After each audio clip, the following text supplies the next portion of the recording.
The date is December 10th, 1941. It is 3 days after the Japanese attack on Pearl Harbor. The smoke is still rising from the battleships on Battleship Row. The American public is in a state of shock, rage, and patriotic fervor.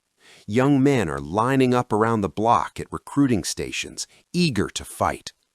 But in Washington, D.C., a short, pugnacious economist named Leon Henderson is not looking at the fleet.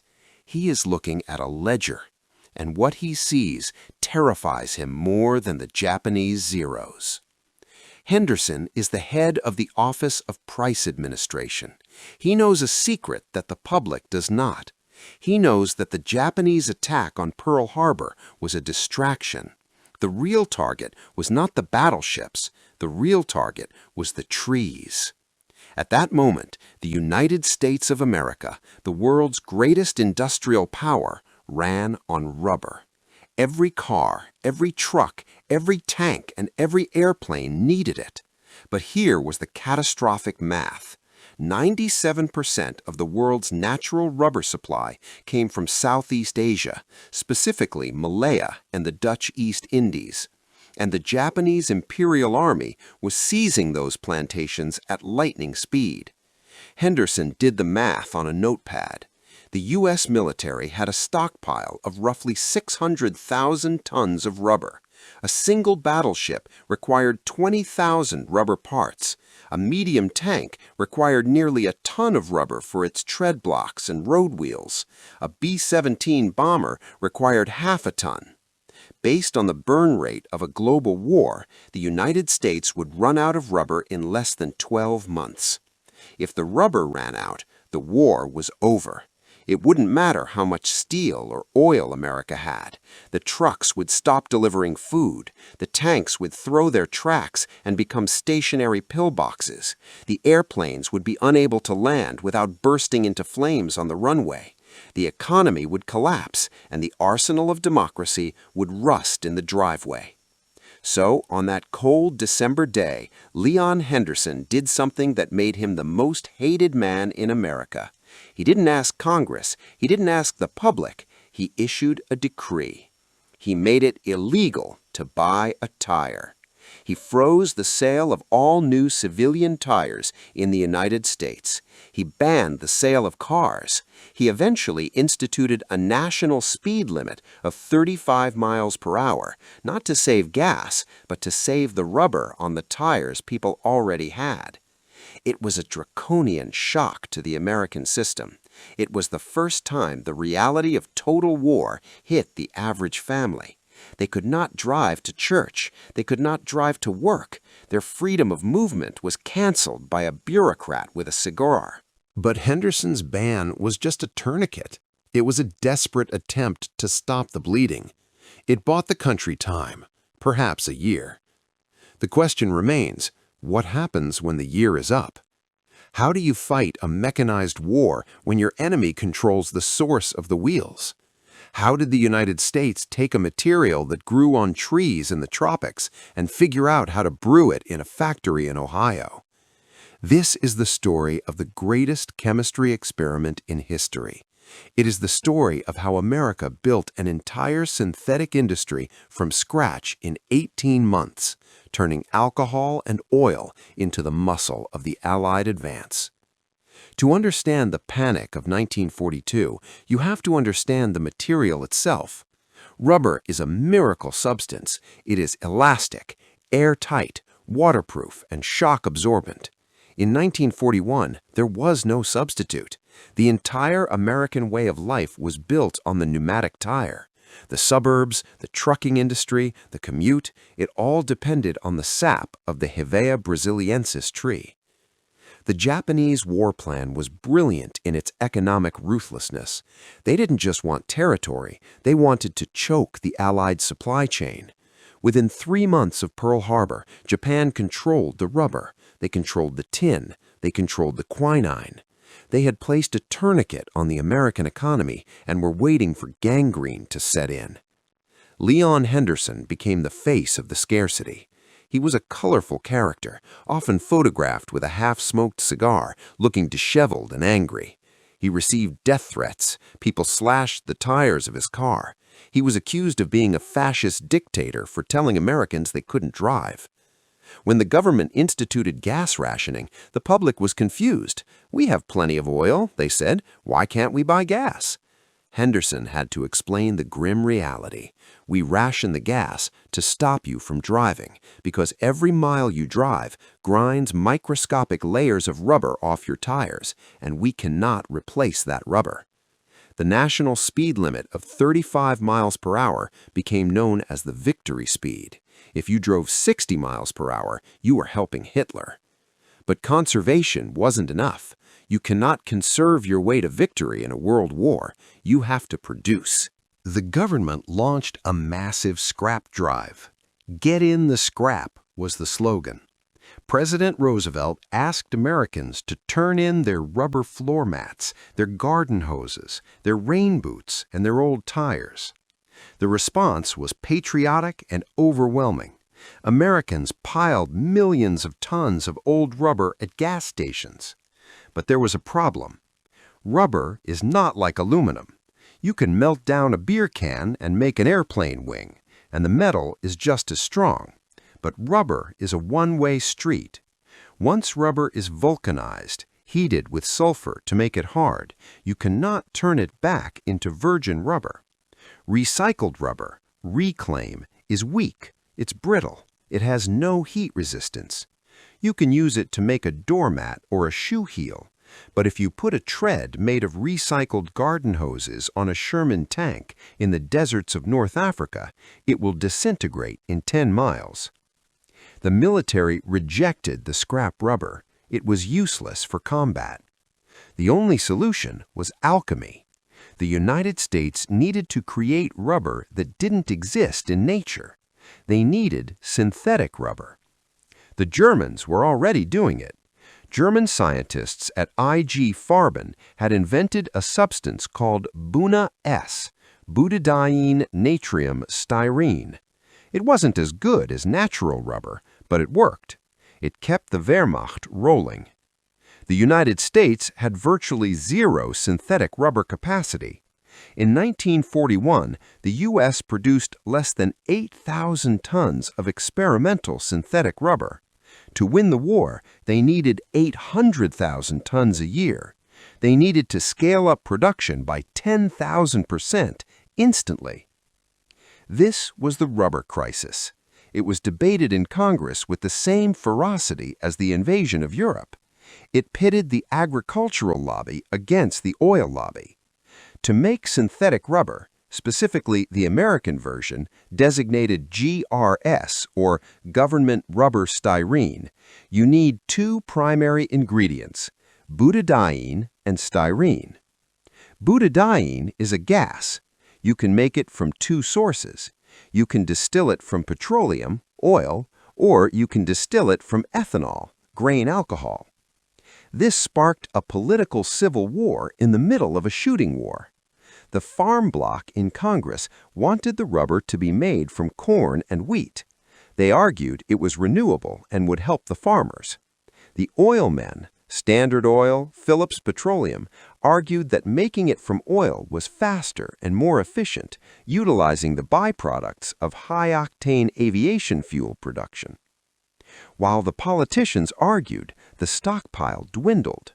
The military watched the calendar with dread. They calculated that by the fall of 1943, the rubber would reach critical zero. That was the date the Army stopped moving. President Roosevelt realized the bureaucracy was paralyzed. He did what he always did in a crisis. He appointed a czar. He convened the Baruch Committee, led by the elder statesman Bernard Baruch, along with the president of Harvard and the president of MIT. Their job was to cut the Gordian knot. Baruch's report was terrifyingly blunt. He wrote, "Of all the critical and strategic materials, rubber is the one which presents the greatest threat to our safety of our nation and the success of the Allied cause. If we fail to secure quickly a large new rubber supply, our war effort and our domestic economy will both collapse. He recommended an immediate brute force expansion of the industry. No more arguing about corn versus oil. We would do both. Roosevelt appointed William Jeffers, the president of the Union Pacific Railroad, as the rubber director. Jeffers was a hard-nosed railroad man who didn't care about chemistry or politics. He only cared about schedules. He was known for firing subordinates who gave him excuses. His order was simple: bull the program through. The U.S. government seized control of the patents. They forced rival companies, Goodyear, Firestone, U.S. Rubber, Standard Oil, to share their trade secrets. This was unheard of. These companies had spent millions suing each other. Now they were sitting at the same table, handing over their formulas for the good of the nation. They began to build the plants. These were not simple factories. They were cathedral-sized chemical refineries. They were mazes of steel piping, pressure vessels, and distillation towers. They smelled of rotten eggs and burning plastic. They were dangerous, but they went up in record time. In West Virginia, in Pennsylvania, in Texas, and in California, the Rubber Reserve Company broke ground. The science was incredibly complex. They were taking a gas, butadiene, and a liquid, styrene, mixing them in massive vats with soapy water and a catalyst, and forcing the molecules to link hands, a process called polymerization. When it worked, the liquid would turn into a white, milky latex. They would add salt and acid, and the latex would curdle into crumbs of rubber, like cottage cheese. These crumbs were washed, dried, and pressed into bales. But making the rubber was only half the battle. The synthetic rubber, GRS, was different from natural rubber. It was stubborn. When the tire factories in Akron, Ohio received the first bales of this fake rubber, the machines jammed. Natural rubber is soft and tacky. Synthetic rubber was hard and dry. It generated massive amounts of heat when it was worked. The tire builders had to relearn their trade. They had to mix the synthetic rubber with carbon black, fine soot, to give it strength. The first batches of synthetic tires were a disaster. Drivers reported that the tires would chip and crack after a few hundred miles. In the heat of high-speed driving, the synthetic rubber would simply delaminate. The tread would separate from the casing.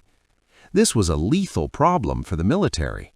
A Jeep tire blowing out is an inconvenience.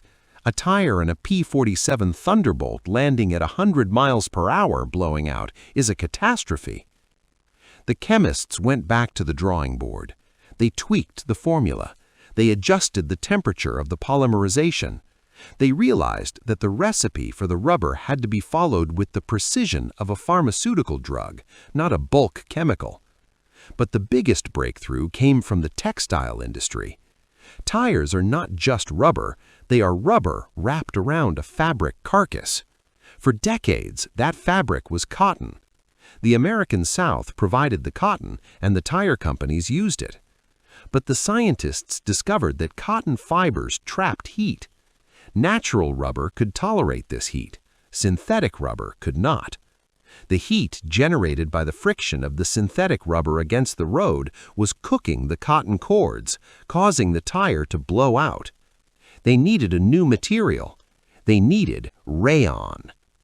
Rayon was a synthetic fiber made from wood pulp. It was stronger than cotton, and crucially, it was heat-resistant. It dissipated the heat generated by the synthetic rubber. But this created another political firestorm. The Southern senators, the Cotton Bloc, were furious. They demanded that the Army use cotton. They tried to block the construction of rayon factories. William Jeffers, the rubber czar, didn't blink. He went to Congress and told them to get out of the way. He authorized the construction of massive rayon plants alongside the rubber plants. He chose physics over politics. By late 1943, the tide began to turn. The giant plants at Institute, West Virginia, and Port Neches, Texas, roared to life. The output numbers were staggering. In 1941, the U.S. produced 8,000 tons of synthetic rubber. In 1942, it was 22,000 tons. In 1943, it jumped to 231,000 tons. By 1944, the United States was producing 800,000 tons of synthetic rubber a year. It was an industrial miracle that eclipsed even the Manhattan Project in terms of tonnage and immediate strategic importance.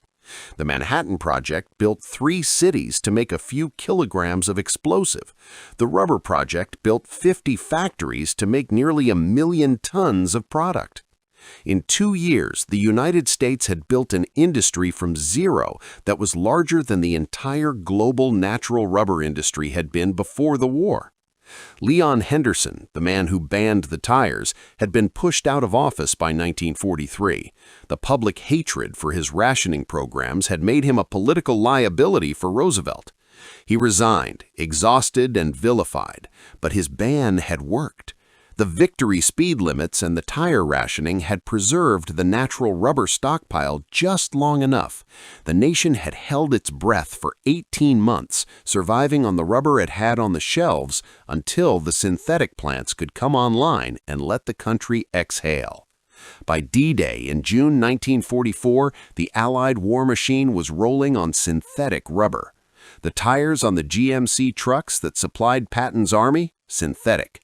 The treads on the Sherman tanks? Synthetic. The soles of the paratrooper boots? Synthetic.